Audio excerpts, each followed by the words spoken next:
Cara melatih kekuatan pikiran. Teman-teman semuanya, saya dulu pernah memiliki pengalaman yang sangat menarik dan sampai hari ini saya tidak pernah melupakannya.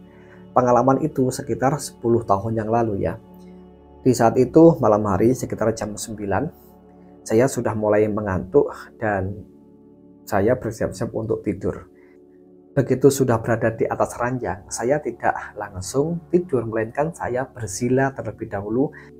Saya mengheningkan cipta untuk bertafakur dengan cara bermeditasi. Kurang lebih selama 30 menit. Saya berusaha untuk memfokuskan pikiran. Begitu pikiran saya sangat terfokus, ya kurang lebih selama 30 menitan. Meskipun katakanlah di saat itu ada rasa ogah, ada rasa bosan juga sebetulnya, tapi saya tahan. Maka ada sebuah keajaiban kecil yang terjadi pada saya. Ketika itu saya sudah mulai agak berkeringat ya. Dari meditasi itu saya mengalami agak sumuk sedikit gitu. Itu ada nyamuk datang di dekat telinga saya. Tangan saya tidak berusaha bergerak untuk menghilangkan nyamuk tersebut. Tetapi yang saya lakukan hanyalah berkata di dalam hati, pergi gitu.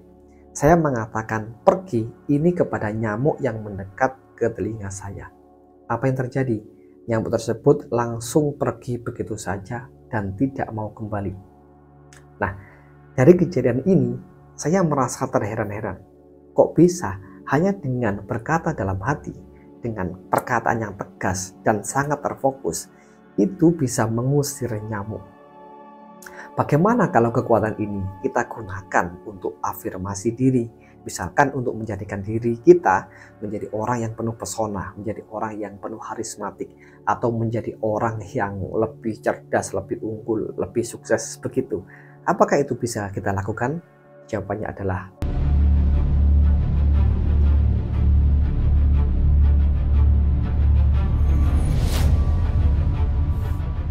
Assalamualaikum warahmatullahi wabarakatuh. Halo teman-teman semuanya, jumpa lagi dengan saya Ahmad Fatahillah di channel NLP Spiritual Motivasi.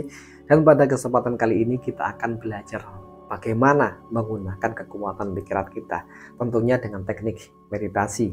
Mungkin teman-teman di luar sana sudah banyak seorang pelatih meditasi ya, terutama mungkin yang beragama Hindu ataupun Buddha ya. Tentunya sudah terlatih untuk bermeditasi dan memfokuskan pikirannya. Kalau kita sendiri sebagai teman-teman yang muslim ya, itu biasanya menggunakan zikir dihayati, kemudian terfokus pada satu kalimat zikir, misalkan zikir subhanallah atau zikir Allah begitu ya. Itu terus difokuskan, nanti lama kelamaan adalah kita memiliki sebuah energi pikiran yang sangat luar biasa. Seperti tadi yang saya ceritakan di awal, sebetulnya ketika saya bermeditasi itu juga tidak mengkosongkan pikiran sepenuhnya ya, tetapi saya memfokuskan pikiran saya dan perasaan saya kepada zikir begitu. Atau biasanya saya juga sering bermeditasi fokus pada olah nafas ya, jadi keluar masuknya nafas itu saya rasakan begitu. Terkadang juga di saat bermeditasi itu saya merasakan detak jantung, dek dek dek, itu saya rasakan. Terus saya rasakan pada satu objek tertentu sehingga lama-kelamaan sangat terfokus. Nah, intinya itu sangat terfokus ini. Ketika kita sudah bisa sangat terfokus, maka di situ energinya luar biasa. Ya, mirip seperti laser itu ya. Sinar laser kalau ditembakkan kepada sesuatu itu bisa terbakar. Misalkan ke baju atau ke plastik, kertas itu bisa terbakar. Saya dulu waktu kecil itu sering praktek membuat laser dari sinar matahari yang saya kumpulkan dari balon. Jadi ada balon bekas itu belakangnya saya robek ya dengan gergaji. Kemudian di dalamnya saya bersihkan dan saya masukkan air. Kemudian saya tutup lagi dengan plastik gitu. Di situ bisa menjadi alat untuk memfokuskan cahaya matahari, sehingga apa yang berada di bawahnya lampu ini itu cahaya matahari sangat terfokus dan bisa menghanguskan kertas ataupun dedaunan yang sudah kering begitu dan bisa terbakar. Nah, ini pula yang kita lakukan pada pikiran kita. Sebetulnya pikiran kita ini kalau sangat fokus itu energinya luar biasa. Dan selama ini kenapa kita kok kurang begitu powerful pikiran kita, atau kekuatan pikiran kita sepertinya nggak ada apa-apanya? Karena kita nggak pernah fokus. Karena kita ini terlalu banyak berpikir ke sana kemari sehingga energinya itu tersebar, energinya tidak terkumpul. Jadi kalau kita belajar fokus untuk memusatkan pikiran hanya pada satu titik, itu kita sesungguhnya adalah mengumpulkan seluruh energi dalam pikiran kita, termasuk dalam tubuh kita, ke satu hal. Dan ini kalau sudah terkumpul energinya dan kita gunakan untuk hal-hal positif, misalkan untuk visualisasi atau untuk afirmasi atau bahkan untuk telepati, misalkan termasuk lagi membuat sahabat virtual, anak buah imajiner, ini luar biasa berhasilnya. Sebagaimana tadi yang saya ceritakan di awal, ketika saya sudah sangat fokus, energi pikiran saya dan tubuh saya terkumpul menjadi satu, saya hanya mengatakan pergi kepada nyamuk yang mendekat.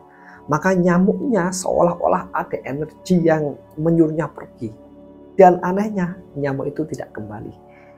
Beda lagi kalau saya mengibaskan tangan seperti ini, biasanya nyamuk hanya pergi sebentar. Setelah itu dia kembali lagi, bahkan dengan membawa teman-temannya. Tetapi ini tidak. Nyamuk itu pergi sejauh mungkin seolah-olah ada sesuatu yang mengusirnya. Dan nyamuk itu ketakutan seperti itu. Nah, ini juga yang pernah saya perhatikan ketika saya memfokuskan pikiran dengan meditasi ya.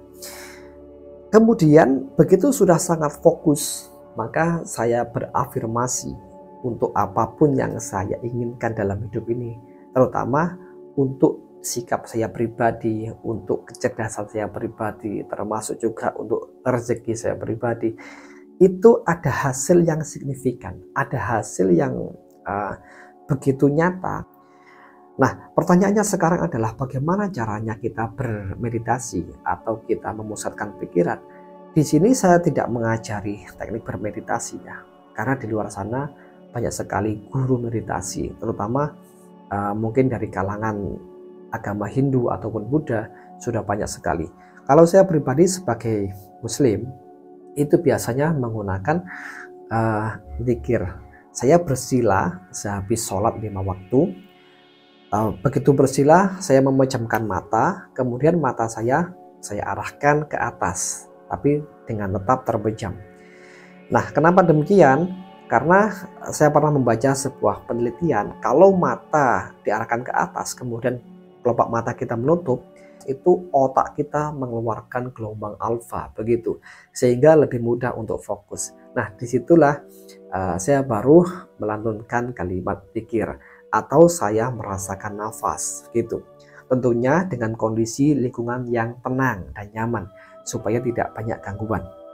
Nah, hal itu saya lakukan kurang lebih 15-30 menitan. Ya, mungkin kalau banyak kegiatan ya cukup 10 menit saja, tapi saya lakukan secara rutin sehingga apa? Itu terbiasa membuat pikiran saya mudah terfokus begitu. Nah, di saat fokus inilah coba teman-teman lakukan visualisasi atau lakukan afirmasi, atau mungkin yang belajar sahabat virtual gunakan itu untuk membuat sahabat virtual dan sebagainya. Atau mungkin teman-teman yang belajar telepati, gunakan di saat itu, di saat sangat terfokus untuk mentelepati seseorang yang menjadi target Anda. Tapi ngomong-ngomong soal telepati, Anda harus gunakan dengan bijak ya. Tidak boleh untuk hal-hal yang negatif, tapi hanya untuk keperluan yang baik, untuk kebutuhan Anda pribadi dan kebutuhan orang itu. Artinya harus memberikan dampak positif kepada orang yang ditelepatinya itu. Nah, kita kembali ke soal kekuatan fokus, yang di situ adalah kekuatan pikiran kita yang sesungguhnya. Dan di balik kekuatan fokus ini, itu ada kekuatan dari Tuhan Yang Maha Kuasa. Karena Tuhan yang menciptakan energi, Tuhan yang menciptakan alat untuk mengumpulkan energi, yaitu pikiran dan perasaan kita. Jadi, kalau kita bisa memfokuskan pikiran dan perasaan kita itu, dampaknya luar biasa. Ini pula yang pernah disampaikan oleh seorang trainer namanya Mas Arif RH. Mungkin teman-teman sudah kenal semuanya ya, atau sudah tahu di channelnya. Beliau kan pernah bereksperimen untuk mengganggu kelelawar yang sedang terbang di sore hari itu.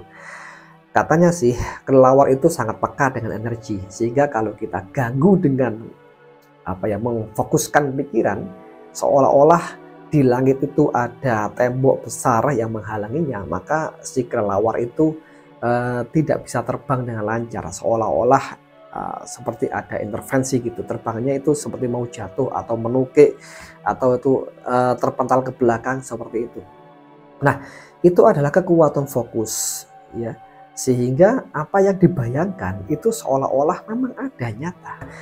Jadi begitulah cara kita untuk melatih kekuatan pikiran kita agar banyak manfaatnya dalam kehidupan kita, terutama untuk hal-hal yang bertujuan untuk kemajuan diri kita, termasuk untuk rezeki, untuk kemakmuran, untuk kesuksesan, untuk keharmonisan keluarga, dan lain sebagainya.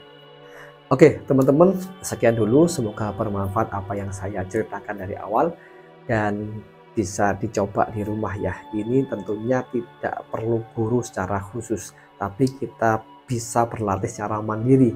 Kuncinya hanyalah ketekunan dan fokus. Tetapi kalau teman-teman mungkin khawatir atau takut yang beranggapan nanti diganggu jin dan lain sebagainya, ya terserah, teman-teman bisa mencari seorang coach atau seorang pelatih meditasi atau pelatih zikir dan sebagainya supaya lebih terjaga, begitu ya. Baik teman-teman, semoga bermanfaat. Saya akhiri, wassalamualaikum warahmatullahi wabarakatuh.